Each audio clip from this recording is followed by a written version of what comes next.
அந்த கலைப்பான முகம் எவ்வளவு அழகா இருக்கும். உழைச்சிட்டு வீட்டுக்கு வர அந்த கலைப்பான முகம் எவ்வளவு அழகா இருக்கும். அவரு white shirt white pant sir. வரும்போது அழுக்கா வருவாரு, ஆனா பாக்குறதுக்கு அழகா இருப்பாரு.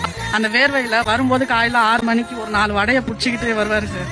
என் பசங்க, எனக்கு ட்வின் பேபிஸ் சார், 2 பசங்க. அவங்க அப்படி கதவு திறக்கிற சத்தம் கேட்ட உடனே தூக்கத்துல கண்ணை மூடிட்டே ஓடுவாங்க அவங்க அம்மா. அந்த வடையை கொடுத்து பசங்களை சாப்பிட வச்சுட்டு அவர் அப்படி ஒருத்தனை தோல் மேல போட்டு ஒருத்தனை மார் மேல போட்டு தூங்குவாரு சார். எனக்கு அவரு தான் வேணும். அவர் எவ்வளோ அழுக்கு இருந்தாலும் அவர் அந்த முகம் கழுவாம போய் படுக்கும்போது அந்த அந்த கரை அவ்வளவு அழகா இருக்கும். எவ்வளவு அன்பான புரிந்து கொண்ட கணவன் மனைவி பார்த்தீங்களா? எல்லாருடைய வீட்டிலும் கணவன் மனைவி புரிந்து கொண்டு வாழ்ந்தால் குடும்பம் எவ்வளவு இன்பமாக இருக்கும்.